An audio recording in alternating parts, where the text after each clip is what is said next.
Sir నమస్కారం sir. నమస్తే. Sir మరో వివాదంలో మోహన్ బాబు గారు, మంచు విష్ణు గారు ఇరుక్కున్నట్టు మనకు కనిపిస్తుంది సార్. సో వాళ్ళ సిబ్బంది ఎవరైతే ఉన్నారో మేనేజరు అండ్ ఇంకొక అసిస్టెంట్ వాళ్ళిద్దరూ కూడా అడవి పందిని వేటాడి తీసుకొస్తున్న వీడియోలన్నీ కూడా వైరల్ అవుతున్నాయి. సో ఇప్పుడు దీన్ని చూస్తూ చాలా మంది వాళ్ళపైన చర్యలు తీసుకోవాలని డిమాండ్ కూడా చేస్తున్నారు. మరి ఈ ఇష్యూని మీరు ఏ విధంగా చూస్తారు సార్? అంటే ఇక్కడ రకరకాలుగా మీడియాలో సర్క్యులేట్ అవుతోంది వార్త. మోహన్ బాబు గారే వేటకెళ్ళినట్టుగా, లేకపోతే మంచు విష్ణు వేటకెళ్ళినట్టుగా ప్రచారం జరుగుతోంది. కానీ వాళ్ళ సిబ్బందికి సంబంధించిన వ్యవహారం ఇది. ఓకే. నిజానికి ఈ సిబ్బంది నుంచే రకరకాల ఇబ్బందులు ఎదుర్కొంటున్నారు వాళ్ళు. ఈ సిబ్బంది మధ్య వైరమే ఆ రోజున, అంటే పుట్టినరోజు వేడుక సందర్భంగా జనరేటర్ తెస్తే జనరేటర్లో పంచదార పోసారు అనేది ఒక గొడవ జరిగింది కదా. ఆ టైము అంతకుముందు జరిగినటువంటి ఘర్షణలు, ఈ బౌన్సర్ల మధ్య జరుగుతున్నటువంటి ఘర్షణలు, వాళ్ళ వ్యక్తిగత సిబ్బందుల మధ్య జరుగుతున్నటువంటి ఘర్షణలు ఒక అన్వాంటెడ్ అట్మాస్ఫియర్ క్రియేట్ చేస్తున్నాయి అక్కడ జల్పల్లి ఆయన తాలూకా ఫామ్ హౌస్లో. ఓకే. పోలీసు వారు స్వయంగా పిలిచి మంచు విష్ణుకి, మీరు కుటుంబ సభ్యులుగా ఆ ఇంట్లో ఉండదలుచుకుంటే ఉండండి, కానీ ఈ వ్యక్తిగత సిబ్బందితో ప్రతి ఒక్కరూ ఎవరి బౌన్సర్లు వాళ్ళు పెట్టుకొని వీళ్ళందరితోనూ అక్కడ కలిసి ఉంటే ఏదో ఒక డిస్ప్యూట్ ఎక్కడో చోట రైజ్ అయ్యేటువంటి ప్రమాదం ఉంది.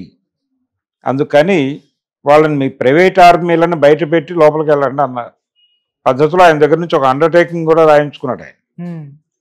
ఇప్పుడు ఈ ఇష్యూ కూడా పర్సనల్ సిబ్బంది వాళ్ళు విష్ణుకి చెప్పి చేసి ఉండొచ్చు, చెప్పకుండా చేసి ఉండొచ్చు. చెప్పకుండా చేయడానికి అవకాశాలు ఎక్కువ ఉన్నాయి. అంటే అక్కడ ఉన్నప్పుడు ఇక్కడ అవకాశం ఉంది అనుకుంటే వెళ్ళి అటాక్ చేసి తెచ్చుకుంటారు. ఓకే. అది మేబీ సీసీటీవీ ఫుటేజ్ ఏదో దొరుకుంటుంది వాళ్ళకి, ఎవరికో దొరకడంతో ఇప్పుడు అది ఇష్యూగా మారింది. ఏది లేకపోతే ఇబ్బంది లేదు కదా, హ్యాపీగా వాళ్ళు వండుకుని తినేసి వెళ్ళిపోయి చేతులు కడుక్కుని. ఇప్పుడు ఎప్పుడైతే వీడియో ఫుటేజ్ బయటకు వచ్చిందో అది మోహన్ బాబు కాంపౌండ్ మనుషులు చేశారు కాబట్టి అది మంచు ఫ్యామిలీ మీద ఆల్రెడీ వివాదాలు నడుస్తున్నటువంటి నేపథ్యంలో ఇదేదో పాత కార్టూన్ ఒకటి ఉండేది, బాపు గారి కార్టూన్ బుడుగు అనేటువంటి దీనిలో సిరీస్లో. ఓకే. ఒక పిల్లాడు ఎవరో కూర్చుని ఏడుస్తుంటే అటు నుంచి వెళ్తున్నటువంటి ఇంకొంచెం పెద్ద పిల్లాడు, వీడు ఎలాగో ఏడుస్తున్నాడు కదా మనం కూడా ఒక దెబ్బ వేసేస్తే పోద్దని ఒక దెబ్బ వేసి వెళ్ళిపోతాడు. అలా తయారైంది పరిస్థితి. అంటే ఆల్రెడీ వివాదాల్లో ఉంది కాబట్టి ఈ వివాదం కూడా కుటుంబానికి చుట్టేస్తే సరిపోతుంది అన్న పద్ధతిలో వెళ్ళిపోతున్నారు. కానీ వాళ్ళ వ్యక్తిగత, అంటే ఇప్పుడు ఈ ఇన్సిడెంట్లో ఎవరైతే సీసీ కెమెరా ఫుటేజ్లో ఉన్నారో వారు మాత్రమే ఈ నేరం చేసినట్టుగా నిర్ధారణ చేయాలి. వాళ్ళ మీదే కేసు ఫైల్ చేయాలి, లేకపోతే ఫ్రేమ్ చేయాలి. చేస్తే వాళ్ళ వరకే పరిమితం అవుతుంది కేసు. ఆ కేసుకి అంటే వీళ్ళ సిబ్బంది, వీళ్ళ బౌన్సర్లు, వీళ్ళ పర్సనల్ స్టాఫ్ చేసేటువంటి క్రైమ్స్కి వీళ్ళకి సంబంధం ఉండాలని రూల్ ఏం లేదు. వీళ్ళ విత్ ఇన్ ఫ్యామిలీ మెంబర్స్లో, వీళ్ళ ఫ్యామిలీ రిలేషన్స్లో కానీ లేకపోతే వీళ్ళ పర్సనల్ సిబ్బంది మీద కానీ అవతల వాళ్ళు అటాక్ చేస్తాయి. అప్పుడు అది పోలీసు వాళ్ళ గొడవగా మారుతుంది. అప్పుడు వాళ్ళ ఫ్యామిలీకి సంబంధించిన వివాదంగా చూడాలి.